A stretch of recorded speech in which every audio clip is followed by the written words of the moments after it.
Let's go. Are we actually on?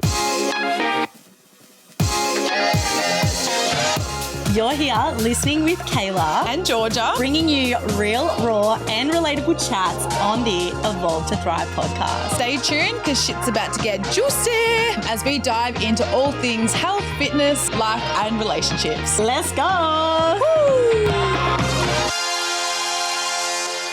Just before we get into this episode, a quick disclaimer. This conversation may be triggering. We will be discussing topics around binge eating, mental health, and for that matter, this content discussed is for informational purposes only and should not be considered as professional, medical, or mental health advice.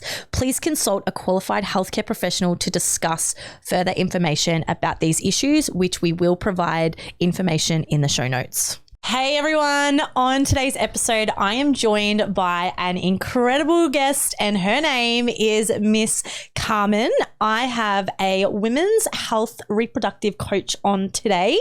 And the reason that I'm so excited to have her on is because I have had so many questions about my menstrual cycle, issues with actually generating a regular cycle, and especially coming off the back end of competing. A lot of women I know that listen to the podcast have gone through a bodybuilding prep before, and a lot of women really struggle to get their cycle back also after coming off the pill.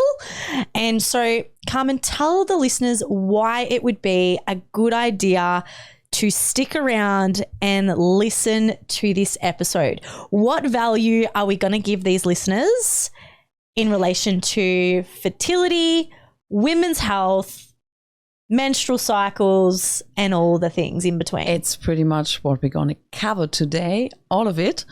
And I'm very excited to be here.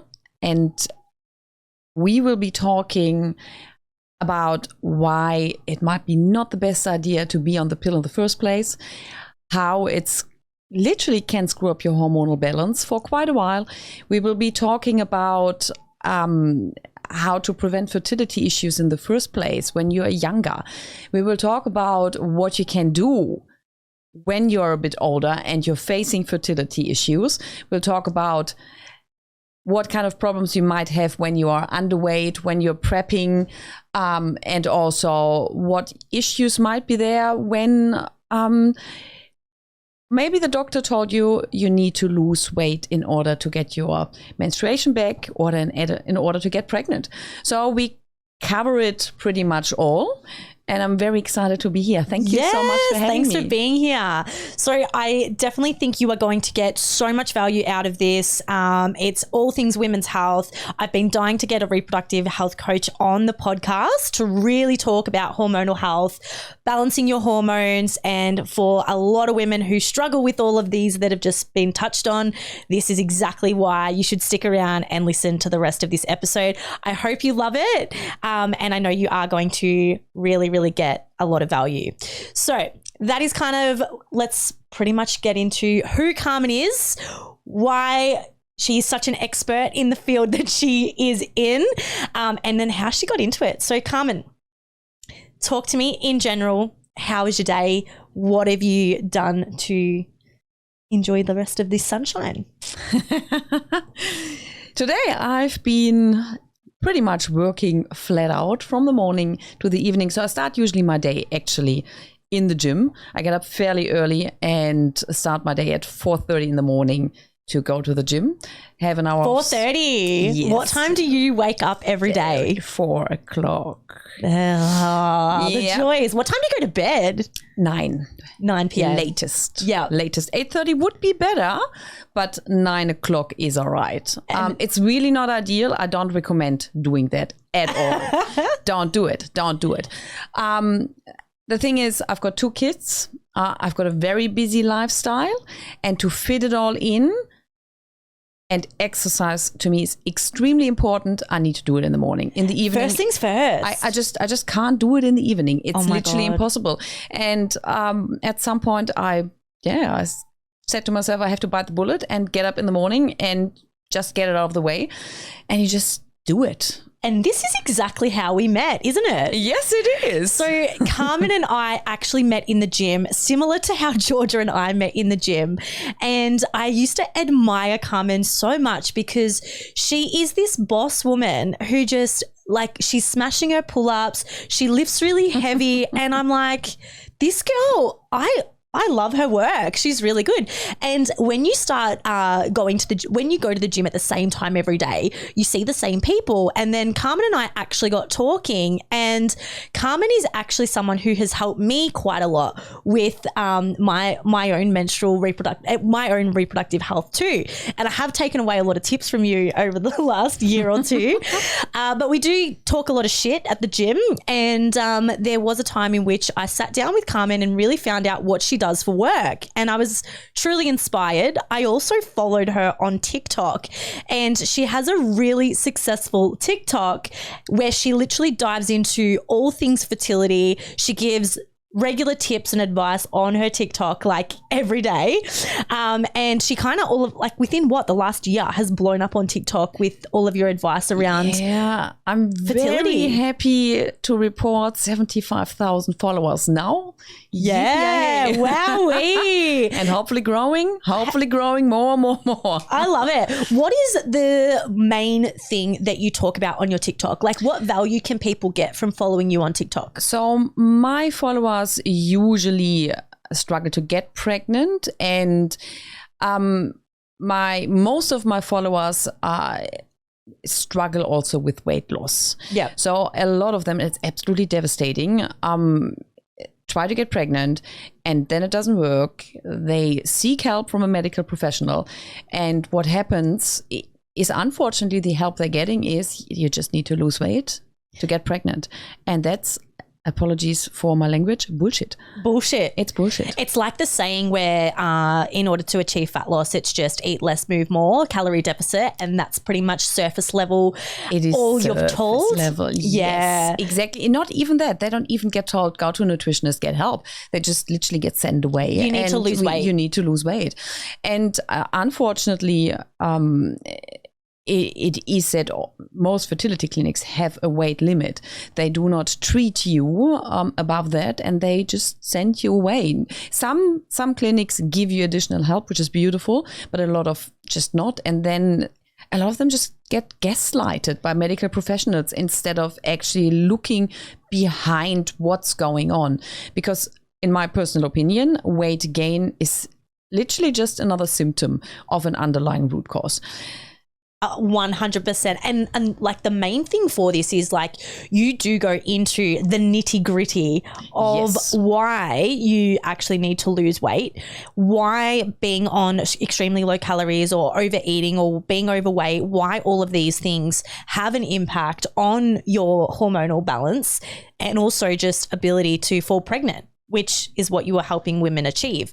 So I think this is really important because a lot of women, particularly our audience, are probably at that age where they are thinking about, okay, it is probably something that's in the near future for me. Like I probably do want to have kids in the next 5 to 10 years. And I do want to ensure that my fertility is good. But then a lot of them have these issues with their cycles, and actually a lot of women get into this problem where they've been on contraception for 15 years.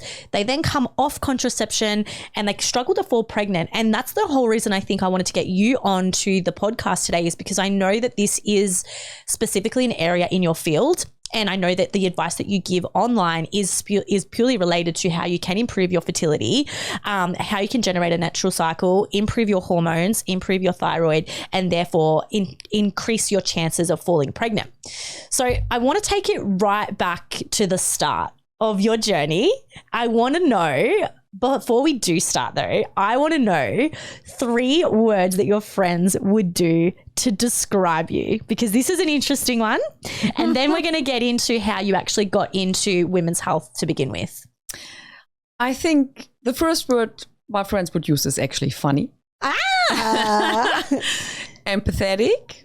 Really? Why pathetic? Empathetic. Oh, empathetic. Oh my God. I was like, pathetic as well. That's the best thing ever. oh my God. I was like, what? Okay. Yeah. Pathetic. It is probably. I think empathetic. Trust me to say that. Empathetic. Yeah. So it's funny, empathetic, and well, a third one would be probably disciplined.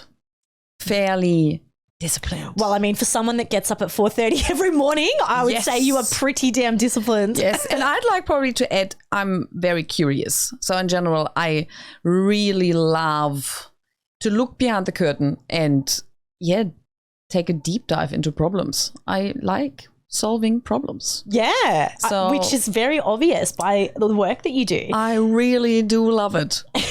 So tell us then, how did you actually get into obviously you're in the health and fitness industry, you're a qualified nutritionist. So nutrition is where, first and foremost, what you're qualified in. So what did you do? What did you study beyond nutrition, and how did you kind of niche down into the fertility space? Well, so a long time ago, I studied business management and got my degree in that. But, well, every single job I was in bored me to death. Pretty much. And I'm very analytical, so it made sense, sort of. I'm good with numbers, and so it made sense to just give that a go in the first place. But when I had my kids, I just had a look at my life and at my career, and I just didn't want to do this for the rest of my life. And nutrition started to become a passion for myself when my own health journey started. And I struggled my whole life, starting from childhood onwards, I was severely constipated from as a little child. Couldn't go to the toilet for more than a week. And then I developed skin issues. At some point, I was diagnosed with hypothyroidism. I had heart palpitations. And the biggest issue was that I couldn't get any answers. Yeah. I got the most hilarious answers from doctors. They told me and that was funny. They made an ultrasound, and then the doctor diagnosed me with air in my belly. Well done. I'm glad you studied for that. In your belly from a qualified GP. Yes.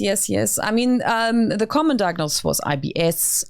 At some point, I got diagnosed with celiac disease. That helped a bit, but just a little bit. And how old were you at this point? When I got diagnosed with celiac disease, that's probably 8-9 years ago. So that was then further into the journey, but I started my health journey in my 20s and tried to figure out what it is. And because I had so many issues, I got a heart monitor for a while and got just the answer, well, the heart palpitations can just happen. We don't know why. When it happens, just hold your breath, it'll go away. Nobody told me that heart palpitations can be related to hypothyroidism, which I got diagnosed with, but then it was my early 20s. What is that for those that don't know what that is? Do you care to explain it a little bit? Hypothyroidism? Yeah. Your thyroid has it's under functioning, and so you can have hypothyroidism or hyperthyroidism. Hypothyroidism usually comes with weight gain, unexplained weight gain. Women really then struggle with weight. However, your hair might get brittle, nails get brittle, and a very common symptom is that you're just cold. Your hands are cold, your feet are cold, and those thyroid issues can be absolutely devastating. And the biggest issue is that when you go, for example, here in Australia, to the doctor and ask, he might be switched on enough to actually check your thyroid. So what they do is they take your blood and then they check a marker called TSH. So with that marker, it's one indicator how your thyroid functions. Yeah. One. So if that is now this indicator within the range, and the range from the doctor is fairly wide. Let's talk about this. So I actually really want to get into this, because a lot of people will come A lot of people will either blame their thyroid for either gaining weight rapidly or not being able to, right? And when you go and get a blood test, to have this panel checked, you actually need to have a script from a doctor, like as in a specific script for the doctor. Like you can't just get a general blood test and it will be tested. You've got to request this. And usually you can't do that through Medicare. You have to pay usually for it, don't you?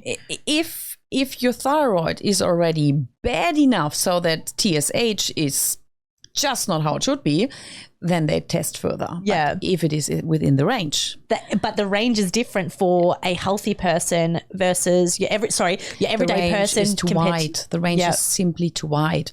And the problem is you just cannot simply conclude about your thyroid health without looking at T3, T4, reverse T3, the antibodies to check as well. There might be Hashimoto's there. You can't see that. Mm-hmm. You can't see that. And a doctor at some point here in Australia told me, after I've asked her why we would just check TSH, she said to me, well, we are sort of the gatekeepers of Medicare. Well, I'm not often speechless, but I was. At that, I was speechless. I really wasn't quite sure what to answer that anymore. Wow. It would have been, I mean, I get it. But at that point, she should have offered me to test further. Yeah. And she could have said, you just pay for it, it's fine. But she didn't. She brushed it off. She didn't. And I'm thinking, I'm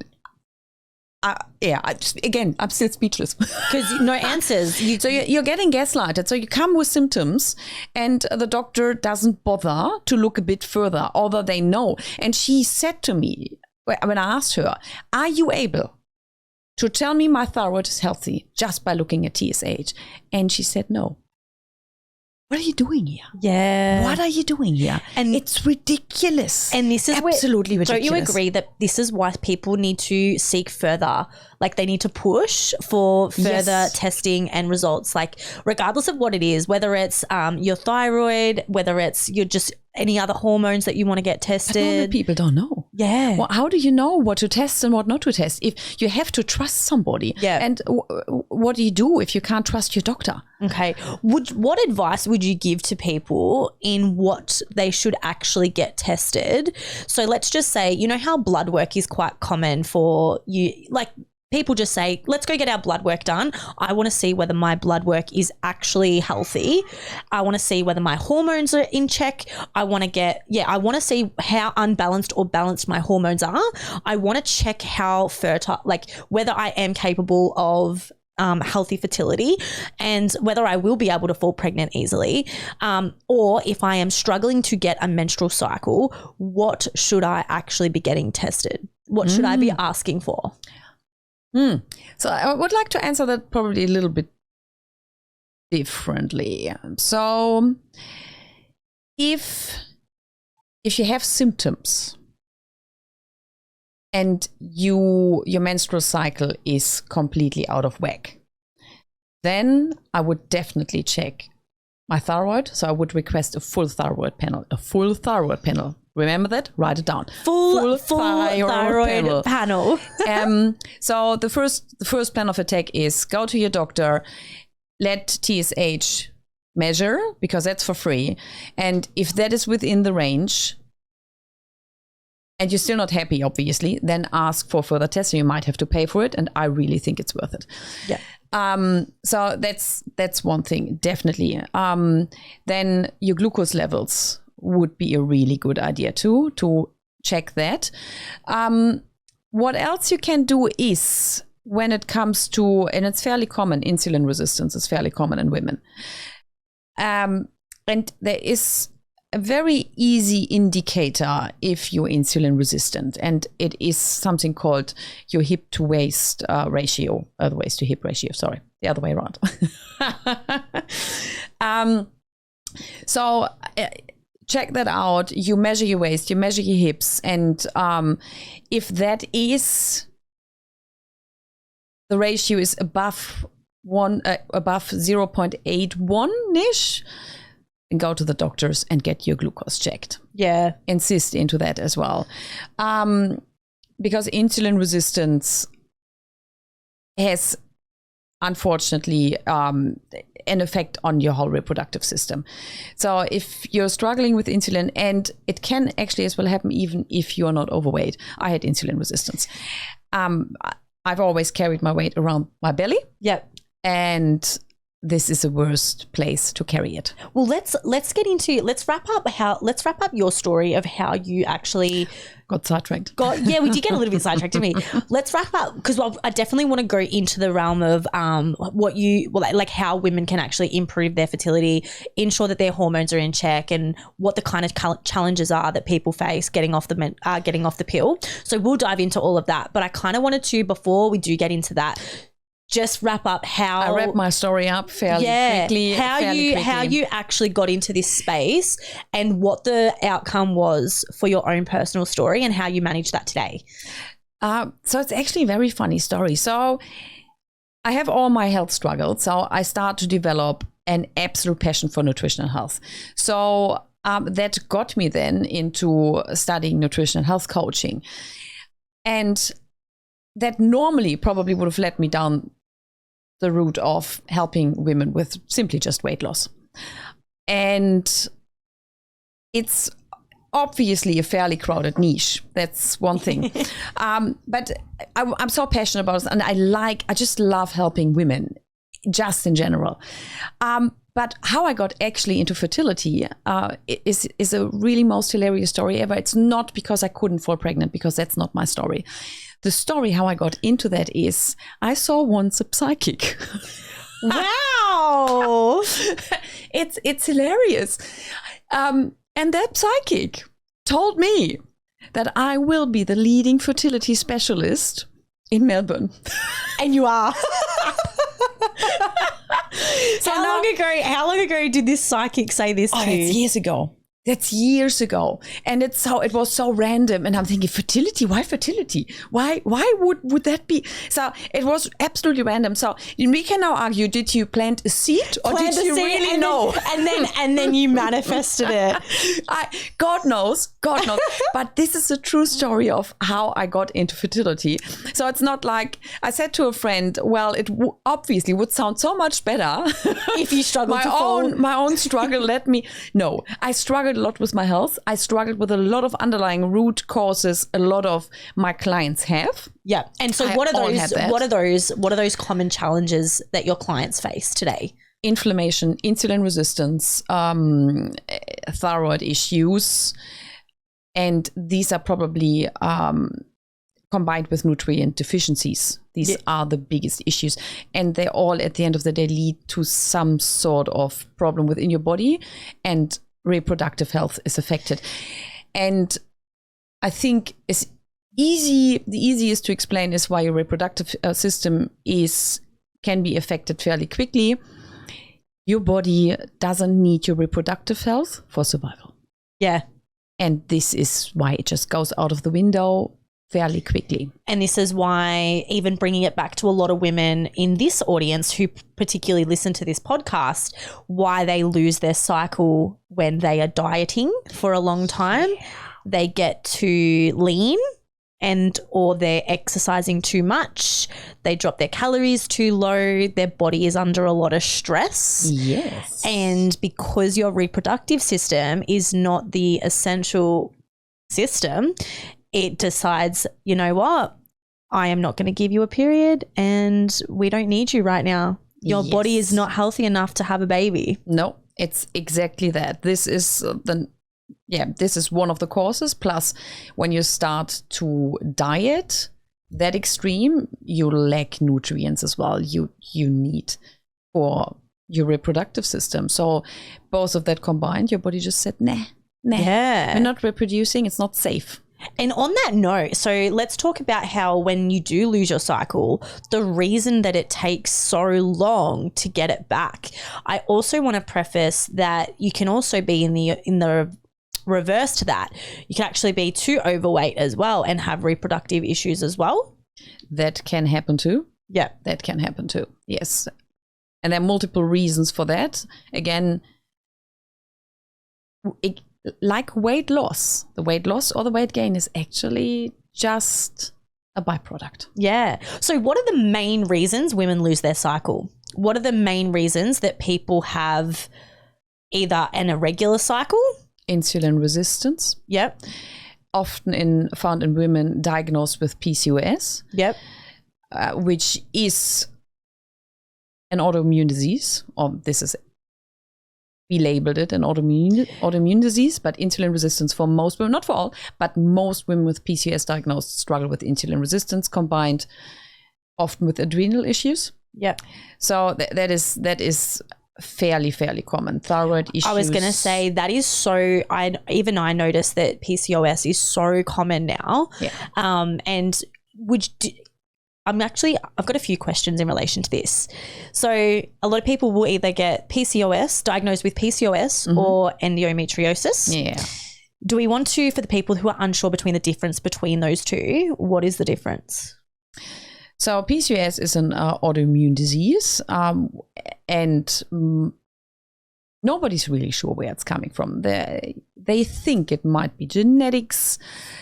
Will you be born with it is the most likely, or can you develop it? So I'd like to challenge that. I think, okay, if your mother had it, if your grandmother had it, there's a high chance you will ate the same way, you live the same lifestyle.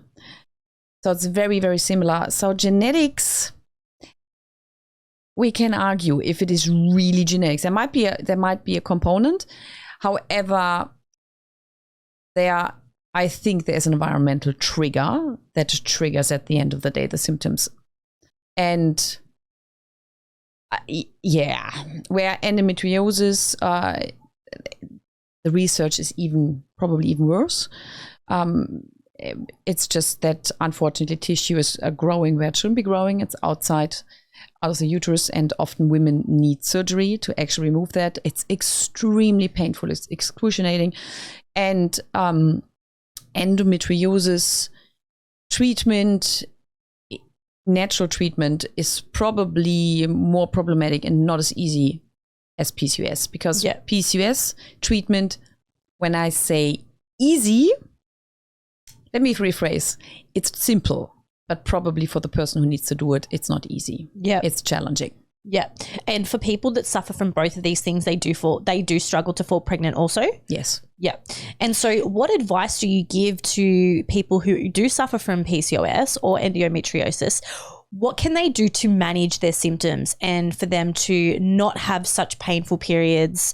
And how do they just manage and cope with that every month? I think the first advice I'd like to give is, as soon as somebody tells you you will not be able to get pregnant, take a deep breath. It's a lie. And tell yourself it's a lie. Yes. Yeah. Honestly, it's so important because your mind is so powerful. Mm-hmm. And it's simply not the truth, because there are plenty of women with PCOS who fall naturally pregnant, and as well women with endometriosis who are able to fall pregnant. It's maybe harder, but why would you concentrate on the hard part? Concentrate on that there are plenty out there who can.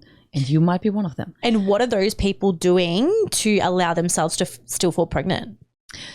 So let's focus on PCOS, because endometriosis is a bit trickier and really depends on the person itself. I mean, there is a lot of big factor with endometriosis is inflammation, and it can be different for everybody. Gut health is extremely important. The gut microbiome, and to give a general advice is tricky, because everybody is at a different I agree. level. It's a topic to probably be mindful of, that this information is obviously, we should probably put a disclaimer in at the end of this as well, at the start of this, just to ensure that this is just general information, general advice. Yeah. But generally speaking, so let's go to PCOS. Generally speaking, and PCOS is, again, I know maybe some people don't want to hear it, but it's actually fairly easy to treat. Simple to treat.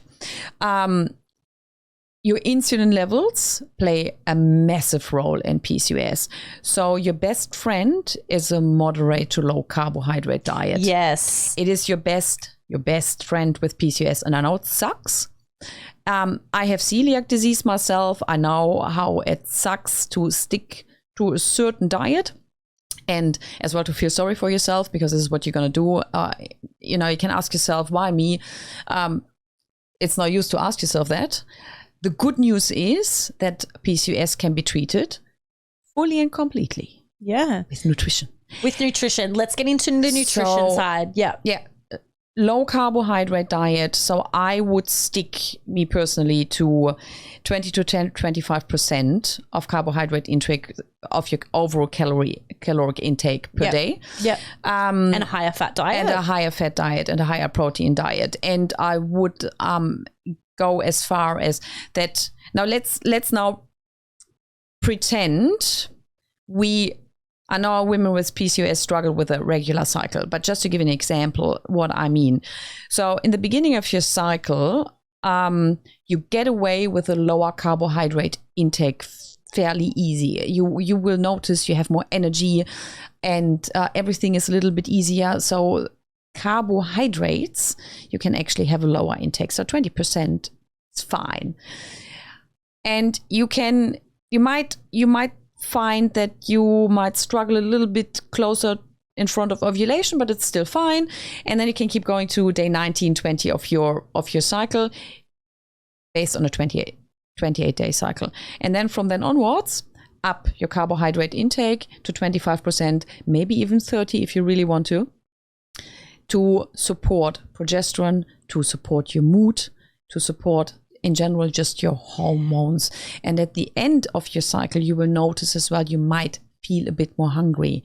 It's fine. No day is the same. Even for just the general population, how can nutrition play a massive role around different times in the month of your cycle? So a lot of women, obviously, the common symptoms leading up to your cycle and in and around ovulation, you tend to get a little bit more tired, a little bit more lethargic, you have food cravings, you're not as strong in the gym, and all of this is during the ovulation phase. So talk to us about how nutrition can be manipulated throughout different times and periods of the cycle. So I personally think that your carbohydrate intake plays a massive role, plus obviously the nutrients you're giving your body.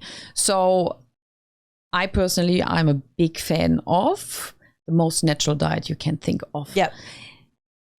If you can, nothing out of the jar or not much. So the majority of your nutrition should be coming from meat, eggs, fish, nuts and seeds, vegetables, and fruit. Which nuts and seeds are, I know that seeds and nuts can play a role in different times of the cycle as well. Yes, is that something like seed cycling? Is seed cycling a load of shit, or is it actually good? It's not a load of shit, but I don't think it will make or break your cycle. All right, let's mention a little bit about which nuts and seeds are beneficial for supporting your reproductive health. I personally, I don't do seed cycling. Yeah. So you look it up. You can do it. Seeds in general are very beneficial. Some of them have a high omega-3 content, which is a very, very, very important. Omega-3 plays a major role in your reproductive system. And me personally, I believe that an omega-3 deficiency is one of the key leading factor for a lot of women who are sticking to a Western diet, why their reproductive health is suffering. Because our Western diet mostly consists out of omega-6. So everything is, so if you eat chips, the fat in there, vegetable oil, canola oil, all of that, it's omega-6. Everything is omega-6, not omega-3, omega-6. Omega-6. We don't eat enough fish. Fish is loaded with omega-3. And we just create an absolute imbalance between omega-3 and omega-6. And that imbalance causes issues. Yeah, so you want to be making sure that you are eating your oily fishes and getting in your omega-3s. Yes, exactly. And you want to make sure as well that the fish you're eating is small fish. As bigger the fish, as heavier the mercury load is. Yeah, interesting. So stick to small fish, sardines, salmon is small enough as well. And maybe stay away from the big fish. And there are online. You will find sources which will tell you which is mercury loaded and which fish is all right. But a general rule is small fish, great. Big fish, not so great, because as bigger the fish, obviously, as more mercury it can accumulate within it. And so it's fairly simple. Sardines are amazing for omega-3. Really, really, really good. And if you eat salmon, I would try to stay away from farm-raised salmon, in general from farm-raised fish, because they are fed with, let me put it that way, a whole heap of crap. And it's just not good. Yeah, you don't want that. And it's hard. It's so hard to kind of filter through what is a good quality food source and what isn't. But I think at the end of the day, look, nutrition does play a massive role in your reproductive health. So let's bring it back to, obviously we've spoken about what some of the potential reasons why women do lose their cycle. Let's move on to contraception. Let's talk about how the pill can have an impact on your reproductive health and future fertility if you are trying to fall pregnant. Because I might even mention my own personal story with this happening.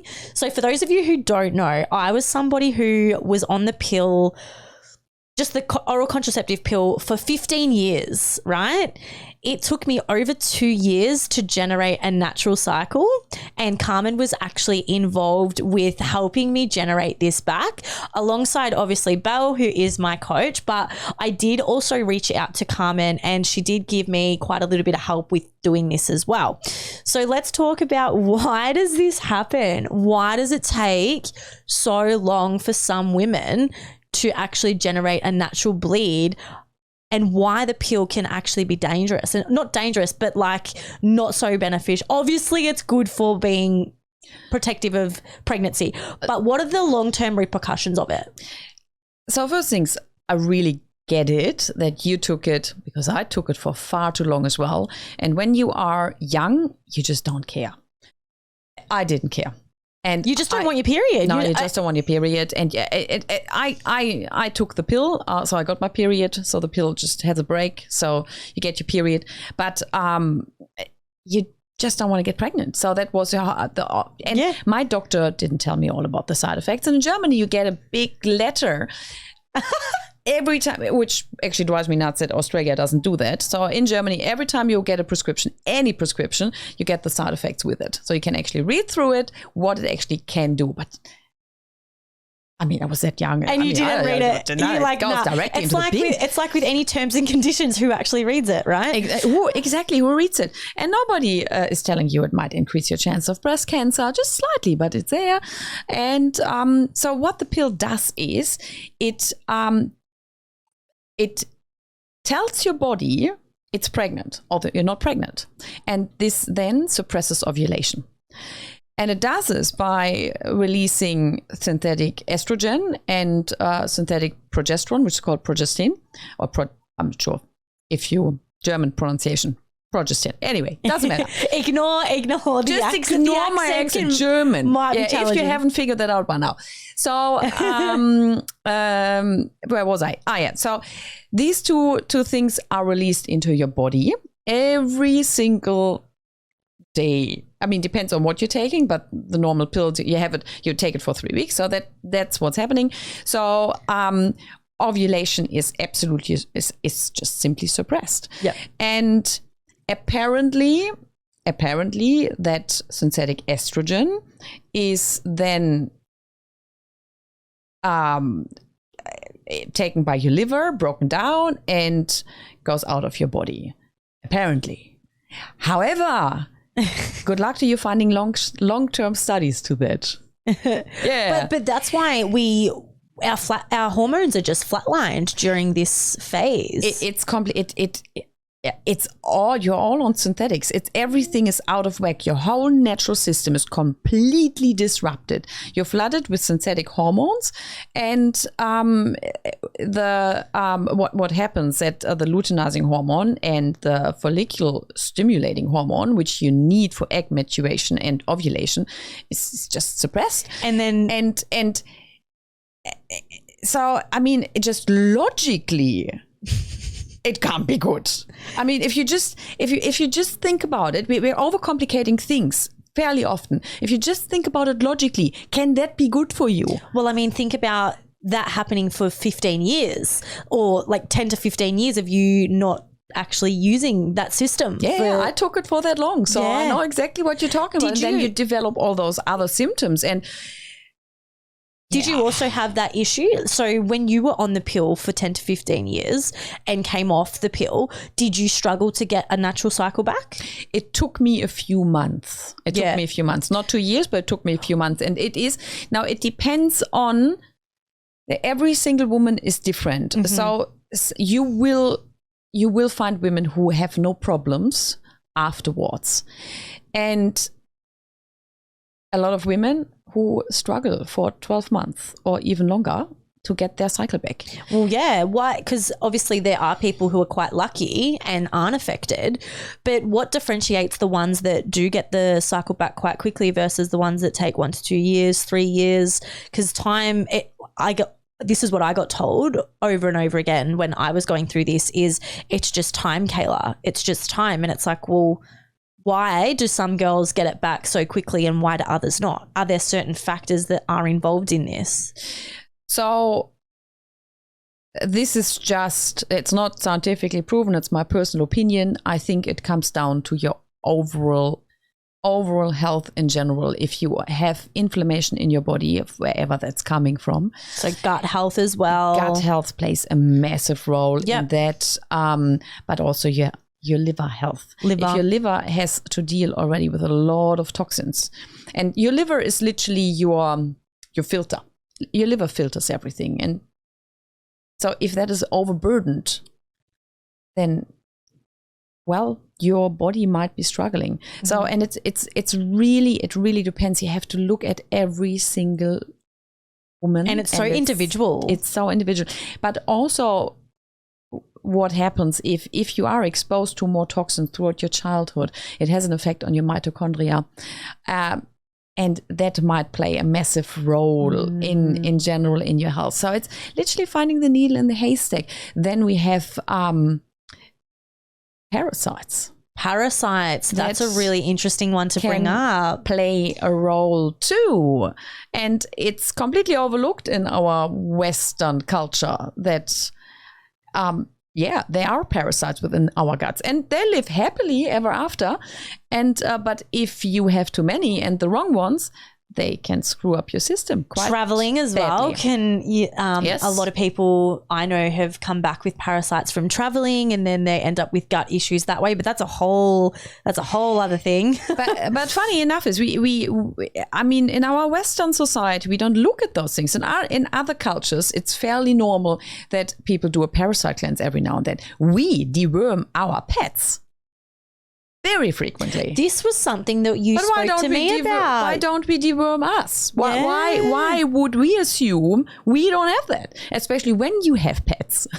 So, I mean, very true. How can you assume we are immune? So nothing is happening to us just because we're humans. So how do you do a parasite test in a human?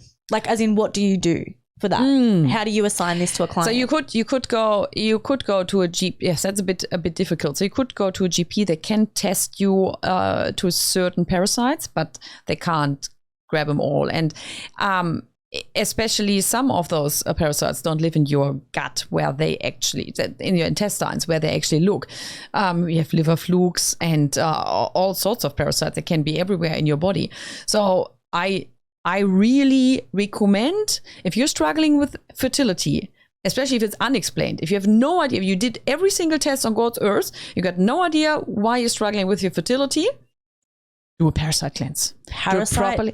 But when you do it, you're not trying to get pregnant, because those herbs you're taking, if you're doing a natural parasite cleanse, can cause a miscarriage. And obviously that's the last thing you want to do. Yeah. So when you do a parasite cleanse, and I recommend it to do it a minimum for 3 months. Depends on obviously how you're traveling, but 3 months you should be doing it. And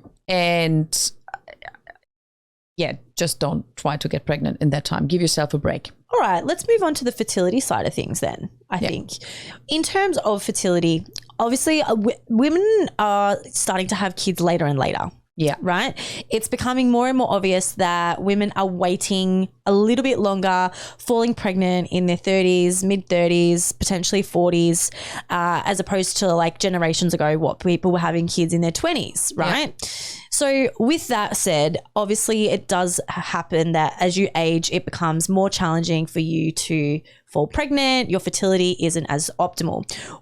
Do you agree that there Doesn't have to. I was going to say, talk to me about the myth of falling pregnant in your 30s and why it might not be a myth, or how we can actually just ensure that we are at an optimal fertility stage. So the biggest factor when it comes to getting pregnant when you're older is your egg health.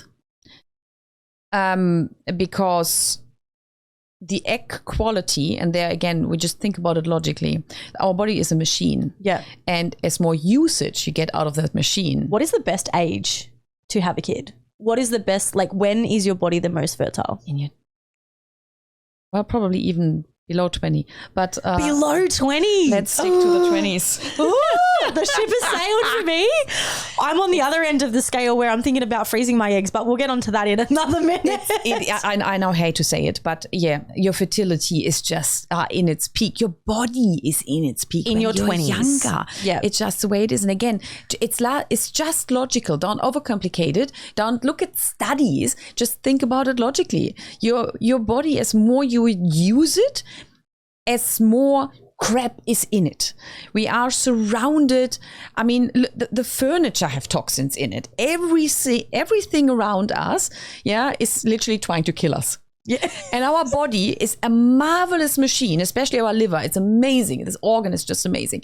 And it does miracles. Yeah. But I mean, we are humans, and at some point the body will give in. Yeah? Yep. And as more you use the body, as obviously it worse it gets. So, and this is with your fertility the same. So this is it's even more important that you concentrate on egg health and on good nutrition. I always recommend to anyone, in minimum for a week, 2 weeks, 3 weeks, write down in an app exactly everything you eat. And you obviously you track your macros, but the app I recommend, I'm not affiliated, is an app called Chronometer, and that app will tell you the minerals and vitamins you are taking in. No, it's not 100% accurate. Nothing is 100% accurate, but it will give you a really good indication what kind of nutrients you're taking in. What's the name of it again? What? Chronometer. Yeah. It's massive. Yeah. It's amazing. I love that app. It's so good. It's worth even investing into, just paying the subscription. It's not expensive. Mm-hmm. And just to get a feeling, what am I lacking? Because you will notice most likely magnesium is a big issue. Omega-3 is a big issue. Yeah. Iron is a big issue for a lot of women. The only thing what that app doesn't track very well, and it is actually important for your thyroid health, is iodine. You even mentioned this towards me as well. Iodine is important for your thyroid, so that you can't really rely on that. However, it gives you an amazing indication of where you're at. Do not track supplements, because otherwise you can't tell if the nutrients are coming from the supplements or the food you eat. Yeah. And you want to get the nutrients from the food you eat, because, again, logic, your body... 1,000 years ago, we didn't have supplements. Our body isn't designed to get synthetic stuff. Yes, it helps. I take supplements without a question, but I make sure the majority of my nutrient intake comes from food sources. So good quality food is important. Do the best you can. If you can't afford organic, wash your food properly. I was actually going to say, how important is it to go organic, or for, like, if you can't afford organic, what the alternative is to ensure that you're washing your veggies and fruits? Wash your veggies and fruit with bicarb soda. That's my recommendation. With bicarb soda? Yes, with bicarb soda. Wash it properly, leave it in there for half an hour, and that's going to be really, really good. Wow. Yes, organic makes a difference. However, first thing is I'm very well aware it's expensive. The other thing is as well, Can organic be not necessarily as trusted as well these days? Yeah. So you're paying all this extra money for organic and it's not necessarily that much better. Yeah. I mean, do you buy organic food? Yes, but the biggest amount for me organic is, so I buy grass fed. For me, it's extremely important that my meat is grass fed. I make sure that that's the case. And when it comes to fruit and vegetables, well, some of them are organic. So I make sure that, like the dirty dozen, there I make sure. So strawberries, potatoes. So the high offenders, I buy organic, but I don't buy them from a supermarket. Because so always just don't waste your money. A fruit market, like a... Yeah, fruit market. And you know what? Again, logic, trust your eyes. If the organic carrot looks exactly like the conventional carrot. Get the normal one. If the apple is as shiny as a conventional apple, just don't waste your money. Yeah, very good point. It's literally just sometimes really we overcomplicate things and just switch your brain on, look at it, and just wash it in bicarb soda, please. Okay, let's go back to the main vitamins and minerals that people lack that have a role to play in fertility. Sorry, I want to add something. One more thing. Yes. If you really, really, really care, then buy biodynamic, because that can be trusted, because they are really massive regulations there, and they are people walking around actually making sure that it's grown really organic. So biodynamic is something, but that costs a fortune. In this day and age, people are just throwing that poor, out there. they? This is what you can trust. If you want to trust something, it's biodynamic. Yeah, perfect. Okay. Sorry. And no, thank you. Thank you so much for sharing that. And yeah, I think I want to bring it back to the supplements, because I think what a lot of people do, and I want to bring it to the just quality of nutrition is just so neglected with people, you know, like we are told like track your macros, flexible dieting, if it fits your macros. And it's like, well, cool, track your calories, track your macros, but what is the actual food quality that you're having? Like, are you eating your fruits and veggies? Are you getting in your vitamins and minerals? Because that stuff is what's actually important when it comes to fertility, right? Your macros are more important. Much more important. Your macros are so important. So I am a preacher of macro tracking, but when I work with my clients, I am auditing their food diary. Like I am looking at what they're actually eating, what they're tracking, where are they, you know, and how their body is feeling, whether they are actually generating a menstrual cycle, whether they are having trouble losing weight, whether they do have gut issues. Like all of these factors play such a huge role, and you need to dig dive deeper. You need to find out how your body's responding. So what food sources, I should say, should people be paying attention to hit the main vitamins and minerals that you spoke about before with improving their fertility? So just repeat again, which vitamins and minerals are the most crucial and fundamental that people lack that support fertility? So I would say pay attention to magnesium, omega-3, folate as well. Folate is very important, especially when you get pregnant. Yep. So omega-3, magnesium, zinc. Very, very important. Yep. I want to add at that point, while I'm thinking about it, if you do opt for a zinc supplement, make sure it has copper in it. Yes. Because over time, copper and zinc need to be in balance. If you just take zinc, copper might be out of balance. So that might be important. Iodine and iron. Yes. Some women might have a problem with iron absorption. Their thyroid comes into play as well. So you just want to make sure that this is on point. And with thyroid health, I always say, yes, you can get that under control with nutrition, but it takes a while. So it's not a quick fix, especially if you're struggling for a very long time. So in that case, if your doctor finds out you have problems, he will have medication for you that actually can help the thyroid, and it makes a massive difference. Yeah. And that's coming out of my mouth, and I'm really all for natural health. All for natural health. You definitely are. However, sometimes certain things have a place and a role. And when it comes to thyroid health, important is to get it properly checked. Yes. And not getting gaslighted. If you do get gaslighted, like do the full panel. Do the full panel with another doctor. Yep. That's going to be important, because if a doctor doesn't bother and doesn't pay attention and doesn't take you seriously and might just look at you up and down and tells you you need to lose weight and that's all you need to do, then tell him to go and shove it.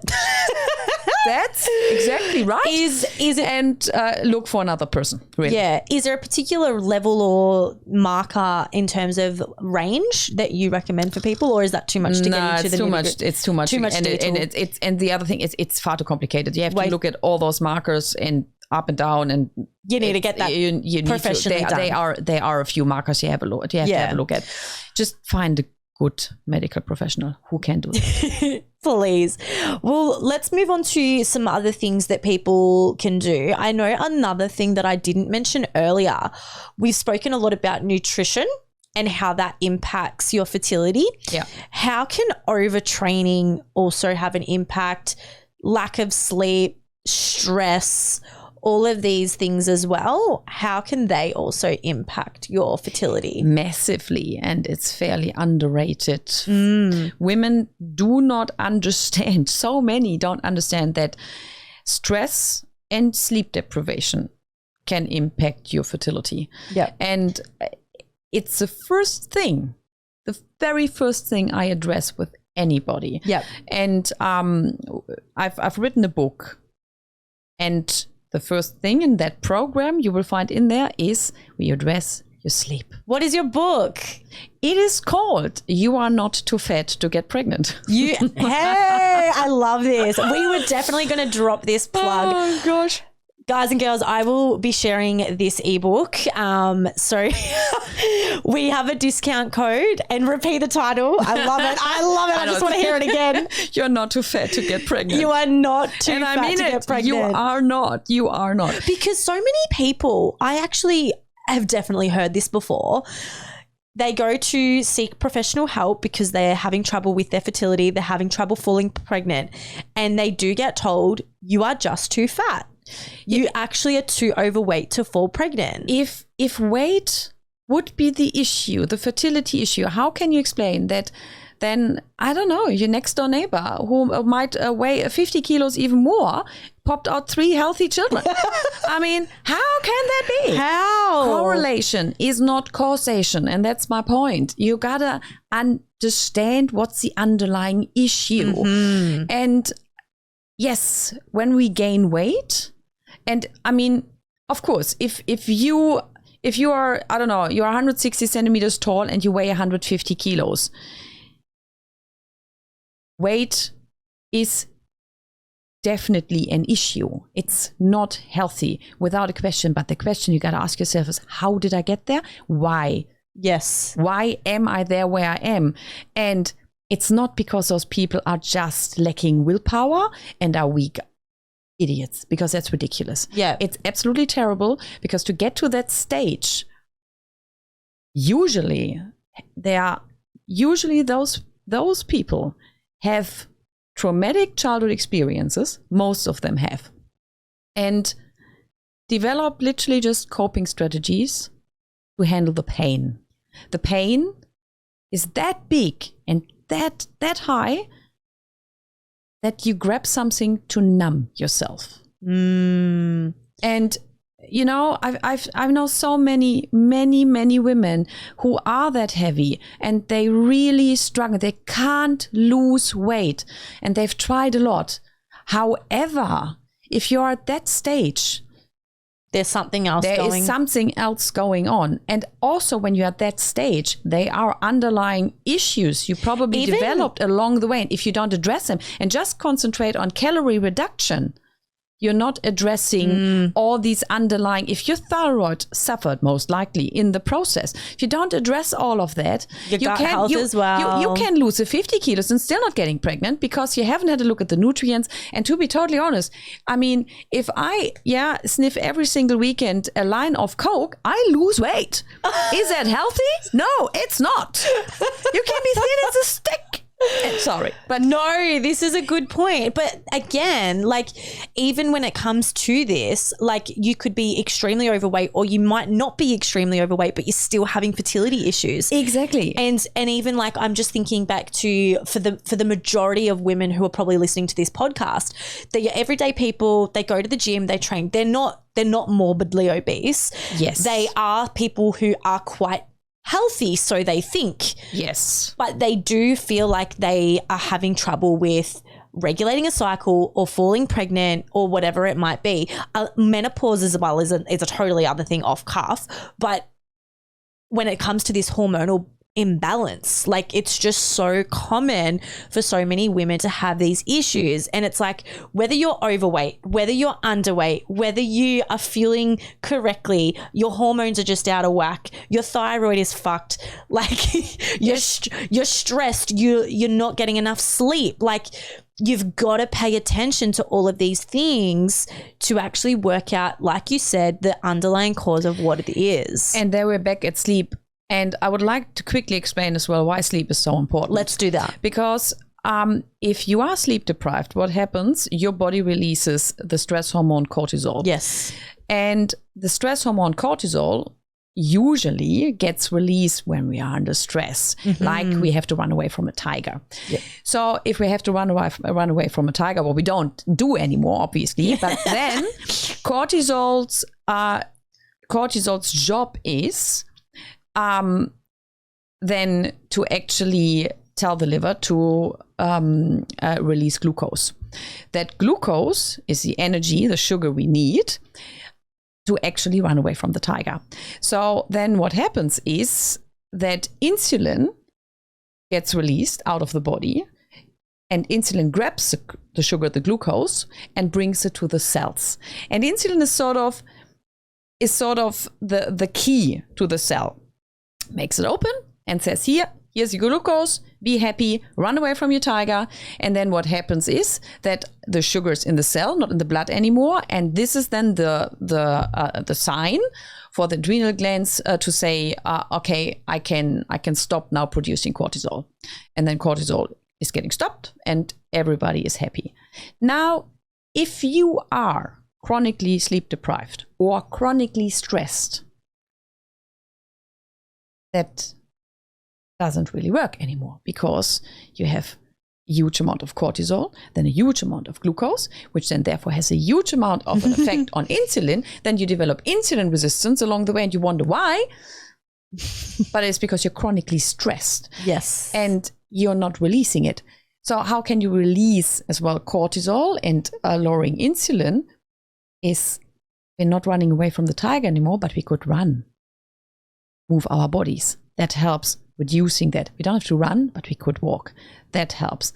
Sleeping properly for 7 to 8 hours helps tremendously because you're not releasing all this cortisol. Yeah. So there is a massive link between sleep deprivation and do we want to mention how stress can also be in a number of ways?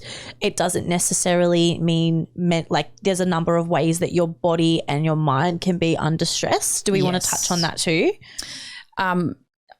Yes. So chronic stress can come from literally everything and anything. But what I, in my practice experience with my clients is that the chronic stress is actually coming from childhood trauma. And not most of my clients, all of my clients, which is absolutely fascinating, have some sort of traumatic experience in either their childhood or in their teenage age. Experience either, we talk about just loss, but it goes to sexual abuse, to things you don't even want to think about. It's horrendous. And you work with your clients through this process as well? I do. You do a lot of the inner childhood trauma work with them as well? I do. However, I also always recommend to seek professionals. Psychological help, because certain things need to be addressed in a very, very, not just safe space, and I offer a safe space, but need professional help for long term, not just for a few sessions. And but however, I find it absolutely fascinating that there is, I think, a absolute massive connection between trauma and fertility issues. And I do believe that our bodies store unprocessed trauma. I don't think that every single stress causes fertility issues, because otherwise we would be dead by now. Yeah, we went through war, people get pregnant all the time. Yeah, even in those massive, but I do think it's the unprocessed trauma that gets stored in our body. And then over time creates an environment where it's just not safe to reproduce. And it can have as simple as, now let's say you have a horrendous childhood, bad things happen, and your coping mechanism is to start to eat, to numb the pain, but also maybe because you want to feel unattractive, so other people don't find you attractive anymore. And you start to, you eat and you eat and you eat. And with this overeating, and we know overeating isn't good for your body in the long run, it actually can create as well a hormonal imbalance. And this hormonal imbalance then has an effect on your reproductive system. The insulin resistance has an effect on your reproductive system, or diabetes, you might develop that in the end. But the root cause is the trauma. So if you don't tackle the trauma, and that's the thing, people don't want to just get pregnant. They want to stay pregnant and deliver a healthy baby. Yes. So it is important that you work on your mindset along the way. Because if I give you now a diet and even supplements, you need to be able to stick to it. And for how long are you doing that? Exactly. If your coping mechanism is eating. Yeah. And this is what another thing where people, I guess, don't realize. It's, you can be told all the things in the world about how to set yourself up for great success with being really fertile. But the ability to actually follow through with people know that they need to eat better. People know that they need to have their vitamins and their minerals, and it's like, but why don't people stick to it? Like, that's the reason. And that's the question you actually got to ask yourself. And it actually is literally the question you need to ask, and identifying what the triggers are, identifying why it is that you do certain things. And it all comes back to that underlying cause. Yes. Why you do certain things. And I can relate to that myself, because I come from a history of binge eating disorder. Yeah. And so I know how hard it is to get to the bottom of it, to understand your eating patterns, your eating behavior, why you're eating. And I think the first thing is to understand as well, there's nothing wrong with you. No. Nothing wrong. Because I was asking myself so often, what's wrong with you? Why can't you? Why? And I had all this knowledge. That's the hilarious part. I had all that knowledge in the world. You knew can't stick to it. Yeah. And I went through periods, for heaven's sake, I ate myself into a coma.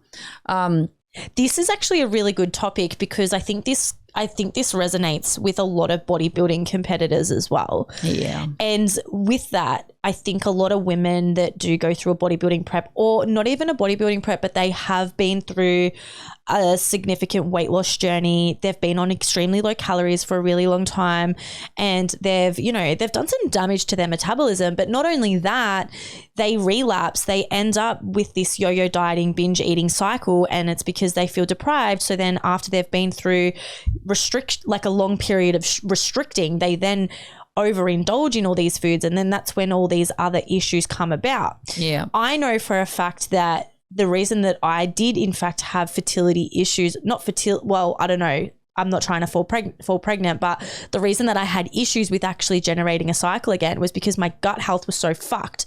And the reason that the gut health was so fucked is because I was trapped in this vicious yo-yo dieting cycle where I wouldn't eat sugar, like didn't eat sugar, didn't drink alcohol, didn't do any of these things for 4 to 6 months. Then after the bodybuilding show, what did I do? I absolutely binge ate on all of this stuff. Yeah. Fucked up my cycle, fucked up my skin, and that's when my hormones all turned to shit as well. While doing that, decided to come off the pill. But while I was actually during this prep and going through this binge eating stuff, I was on the pill, so I didn't know that my hormones were fucked. Yeah, yeah. You know, I know.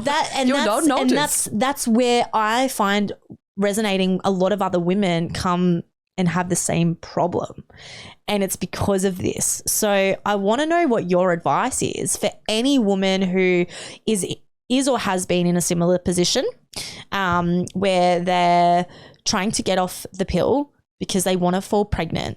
And it's because of this issue with actually sticking to a diet. They've had issues with binge eating, or they've had issues with just dieting in general, that they have completely fucked up their body. And now they've got gut issues, and now they have hormone issues, and now they've got skin issues, and now they've got all these problems.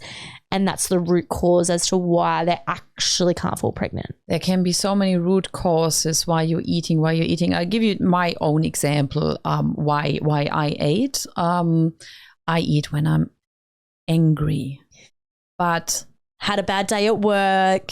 No. Or and no. It's really interesting. It's really, really interesting. It goes so deep. And that's the thing you have to ask yourself why. So why do you get angry? Not because of work. I got angry when I didn't express myself in front of my partner. Because I struggled with expressing my own needs myself. I've learned this from childhood onwards, just to disregard my own needs, completely and fully. And I struggled saying things, saying what I want, what I need. And that then when I didn't say what I needed and what I wanted, I got angry. And first thing I thought towards my partner, but at the end of the day, I'm just angry with myself because I can't say what I and say. And then you lose that control. And actually, and that's what gets you into trouble in the first place, because I try to control myself. I try to control another person by not saying anything, because what you're doing is you try to please. You try to create a level of harmony, and that level of harmony comes to the cost of yourself. I know that this will resonate with a lot of my clients, to be honest. And then you eat, and I ate my anger away. Yeah. And it took me ages to figure that one out. That is fucking mind-blowing, because I legit was on a weekly check-in today, and I think at the end of the day, when it comes to nutrition and compliance, like, people know, again, what they need to be doing, but the actual reason as to why they have a binge eating episode or why they resort to food and eating when they're angry, a lot of people don't know why. Sad. There's a lot of sadness. For a lot of people, it's sadness, real sadness, grief. And yeah, as well, a heavy disconnect to your own emotions in general. And I'm still learning to even understand what I'm feeling, because probably a few years ago, I wouldn't have been able to tell you what I'm feeling. It's such a heavy disconnect. What allowed you to tap into this a little bit more? Like, how did you actually learn? How did you discover this? I was actually at my ends wits. I was devastated by, again, another binge eating episode. I gained within a week that much weight. How much weight did you gain in a week? 5 to 6 kilos, and this is for my size a lot. In 1 week? Yeah. So talk to me about 5,000 calories a day, and it's terrible. It's absolutely terrible, and it's so easy to do. And the last time where I literally knew I need help, I really need help, was so I figured out at some point that my trigger food I call it my trigger food. It was my trigger food. So sugar. So whenever I ate sugar, I couldn't control myself at all anymore. So many people would resonate with this. And I came to the conclusion, okay, I have to stop eating sugar for a while. I literally treated it as a drug. The good news is now as well, I can have sugar now again, but it's a journey. So I stopped eating sugar, and that worked a little bit, but then I started making things with sugar replacer. Here we go with the whole gut health thing again. Yes. And I figured then out as well that, sugar replacer triggers me as much. And I remember eating 5 keto muffins made out of almond meal. 5 almond meal keto muffins in one go. And now I'm laughing about it because holy. And I didn't stop there.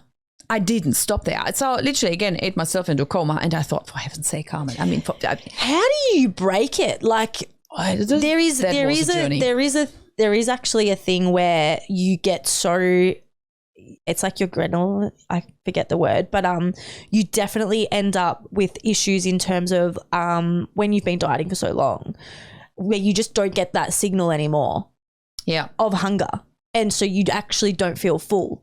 So you can keep eating and eating and eating. Yeah.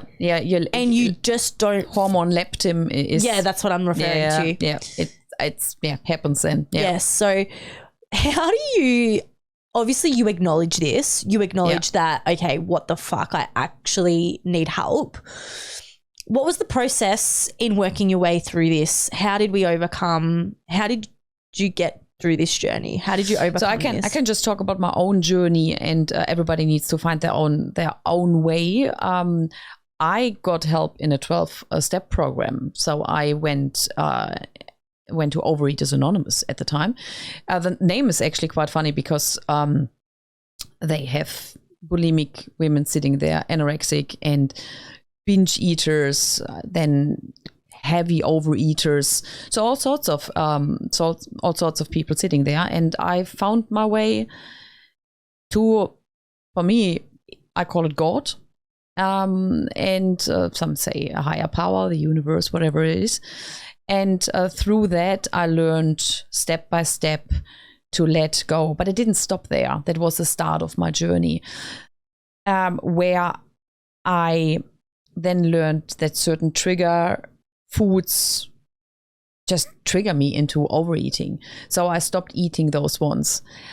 But that for me was not the end, because I believe, I'm a strong believer that at the end of the day, everything is created by my mind. And I couldn't fully, completely relate to the theory that and the theory would be that I'm sick and I have sort of an allergic reaction to certain foods. This is not what it is. It is my mindset around food. 100%. So then I did therapy. On top of that, I did a lot of work, self-development work, where I reflected on my thought process when it comes. Food was then. Did you do that through journaling, or did you do that through meditation? Like, what did you do? To understand yourself a bit better and understand your thought process. What did you actually do? It's so, I did so many things at the end of the day.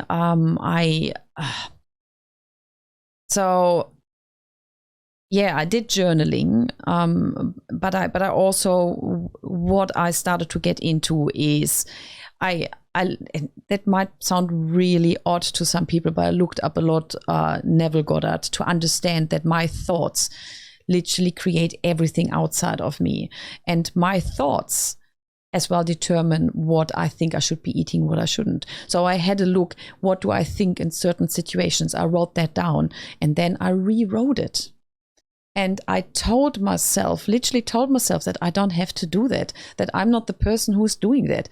And so when I did find myself in front of the fridge, or in front of the cupboard, more the cupboard, because it's like a habit too, right? Like, yes, but the habit is created in your head. In your head, it is created in your head. Yep. And it's a thought process. And to break that pattern, you need to break the thought process. So in the beginning, when I started with OA, the pattern was, okay, instead of doing that, I meditated. I connected with God. I replaced it. Yeah.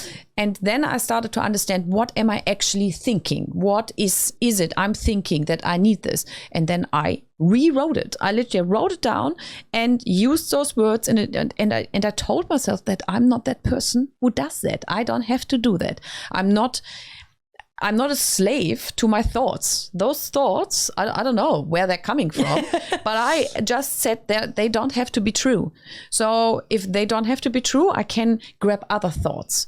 And it's a lot of work. It is a real lot of work, but I can't even remember the last time I've binged. And I don't think. And that's the thing where the process in the beginning, it's a lot of, it's not, I don't want to say it's self-control, but in the beginning, it's not that it doesn't flow as much. It's a process. And now I'm not that person anymore. I don't do that anymore. I'm so proud of you for sharing that. Thank you so much. But I want to know what your takeaway message is to the people listening who are also struggling with this. Write down what you think. Write down what you think. Every time you eat, every time you think about food, write down what you think and then question if that is actually true. And 100% it's not true. So you don't need to eat.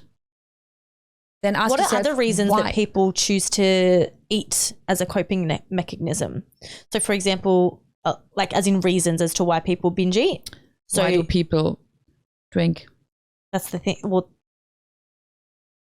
there's a million reasons for it, a million reasons. But I tell you what I think it is. It's self-medication. Yeah, it is, for sure. This is what it is. Food is self-medication. You just have to find what you're trying actually to heal. Again, comes down to inner trauma, doesn't it? Yes. Yeah. Yes.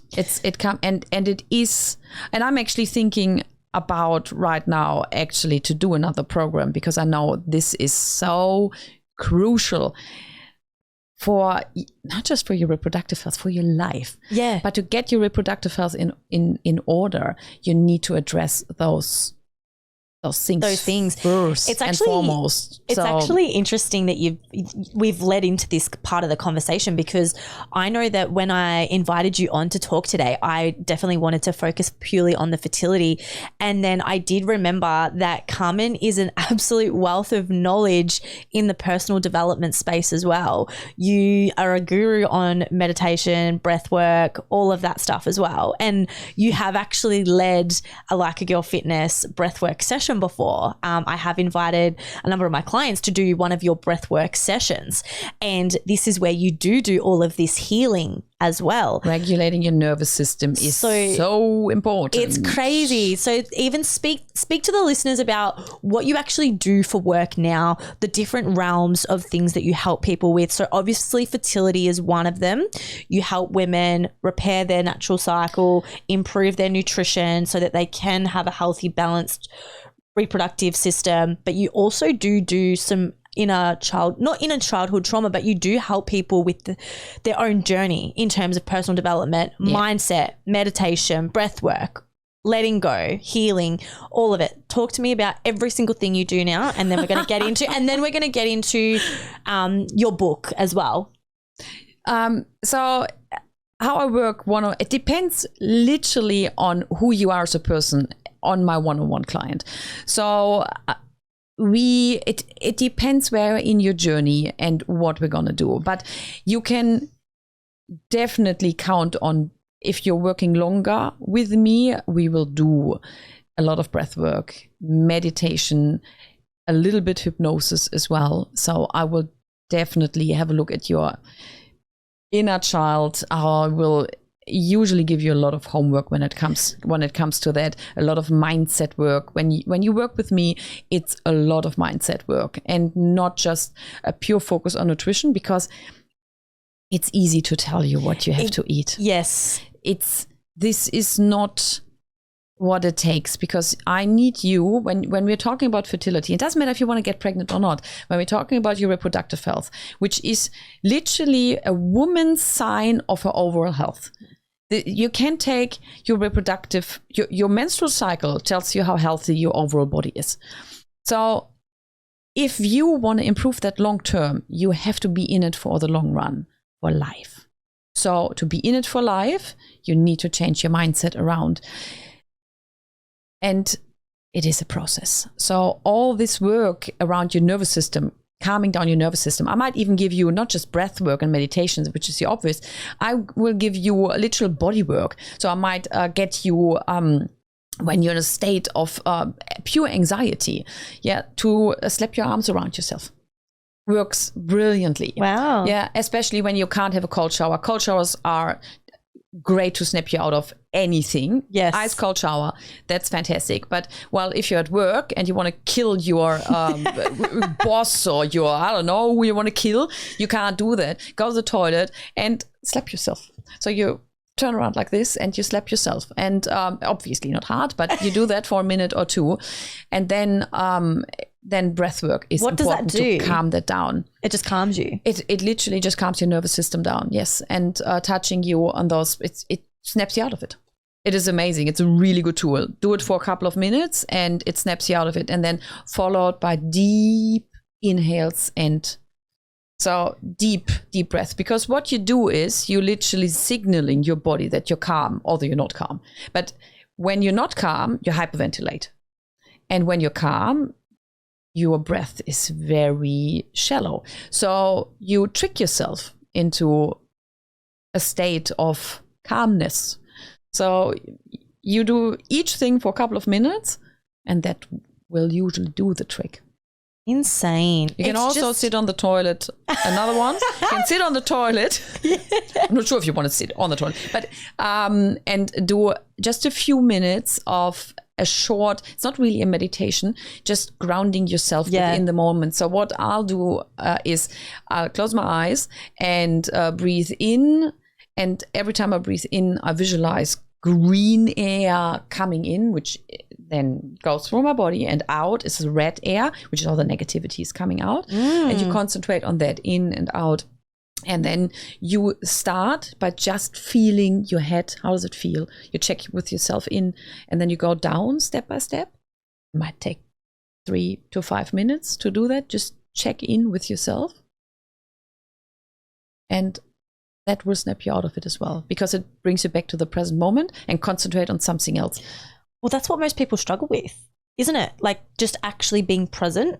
Yeah. And mitigating that stress, just trying to de-stress is so challenging for so many people, which then kind of alludes to, again, like why these fertility issues happen is if you are really stressed, that's another reason why you could potentially have issues with your hormonal health as well. Chronic stress. And it's not well studied, but I'm convinced that chronic stress can lead to fertility issues. Yeah.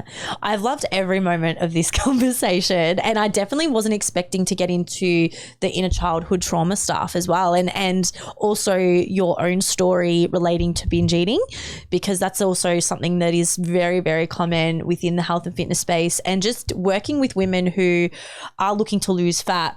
People come to you to like try and lose weight or try and improve their nutrition, but then you realize what this inner trauma is and also what their reasoning is as to why they struggle so much with nutrition and why they resort to food in highly stressful periods of time or just purely out of anger or whatever the reason might be. Yeah. All of these things, being more consciously aware of it has such an important aspect. Yes, it has. And I think one important message at the end, what I want to say to everyone out there is, please remember that you are good as you are, exactly as you are. It's the key to everything. If you can remember that and forgive yourself for the shit you do on a daily basis, like we all do. There you go. What was the purpose of your book?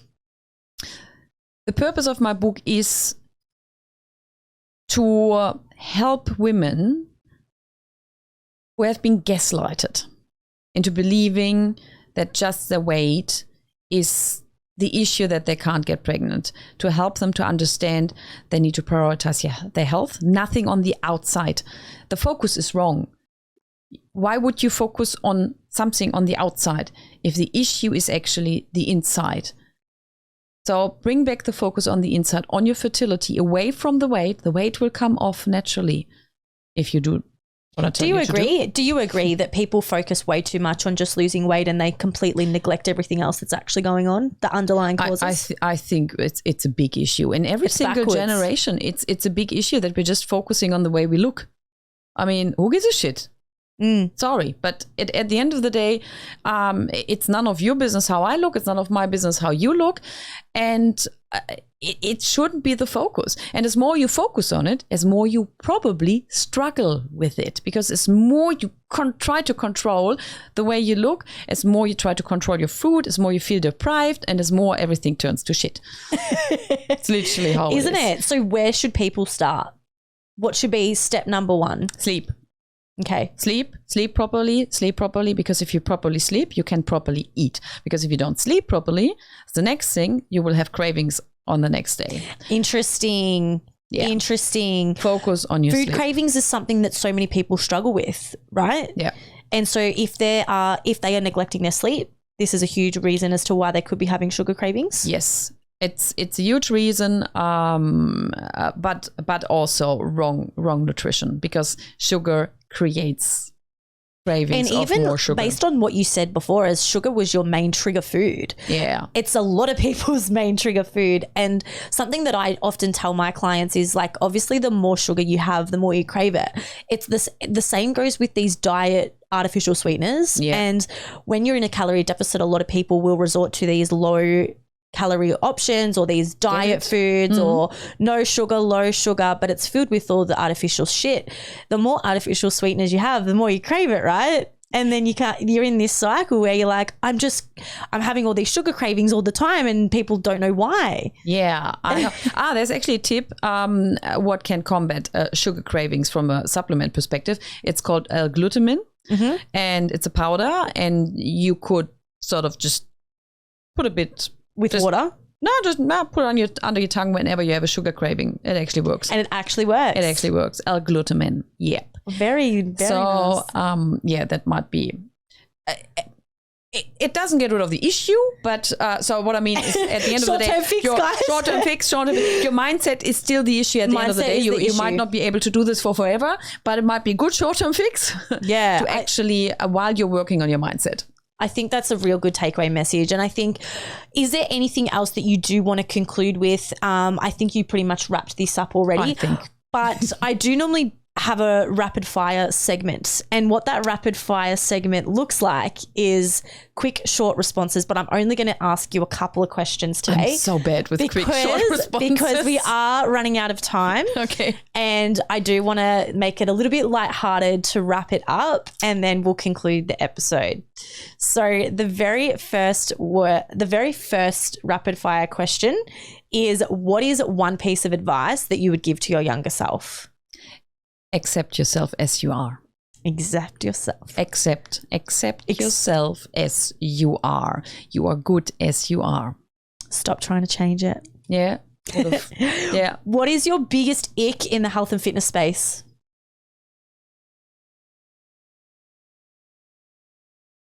Eat less, move more. That's your biggest ick? Yeah, I hate that. Eat less. Just eat less. And let's just starve all to death. A quick one on, do you think IVF is the answer to a lot of people's fertility issues? Well, sure. Yes or no? No. Okay. A myth or old wives' tale that needs to die in relation to fertility. Oh. Now you got me. Oh, yes. That period cramps are normal. Big no. Not normal. No, not normal. Get it checked. Yeah. Yes. What is one thing women should prioritize to support their fertility? You got to pick one. Your most important to support your fertility. To support your fertility, the most important one is stress management. Okay. What is something that more women need to know?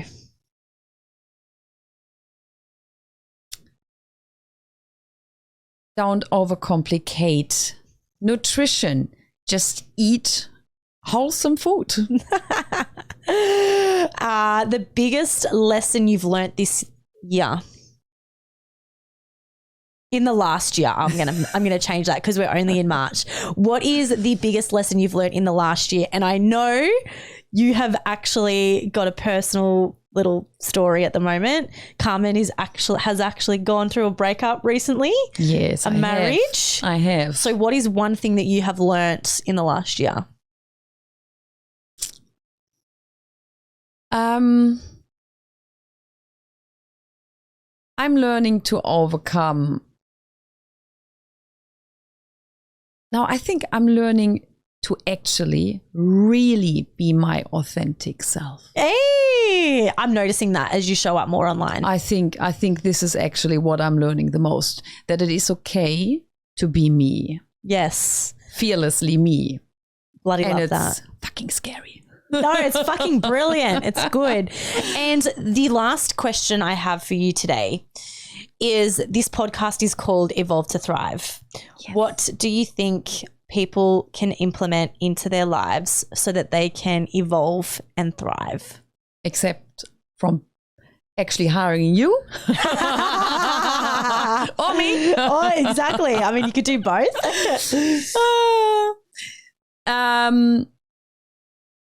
Nice little plug there, though. Yeah. I really think sleep, move your body in a way you enjoy it, and eat well, and don't forget to have fun. Don't forget to have fun. I think that's key important. Takeaway, I think, there. Important too. Not important too. It's important. Thank you so much, Carmen, for joining me today on this chat. And I know that the guests will take so much away from this. I hope that if you are someone who is struggling with fertility, if you are someone who has recently come off the pill, you're struggling to fall pregnant, you're struggling to balance out your hormones, Carmen is the girl you need in your life to help you naturally sort this shit out. She has helped me a lot myself. She does post incredible content online on TikTok. I will put her TikTok and her Instagram in the show notes, and I am also going to put her ebook in the show notes as well if you are someone that wants to know a little bit more about fertility. And there is also going to be a 10% discount code, and Carmen has already put that in. I fucked this up on another podcast, but the code is E2 T10. E2T10 for 10% discount on Carmen's ebook.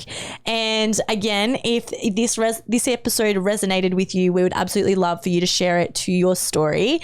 I am loving the support from all of you. The podcast is back.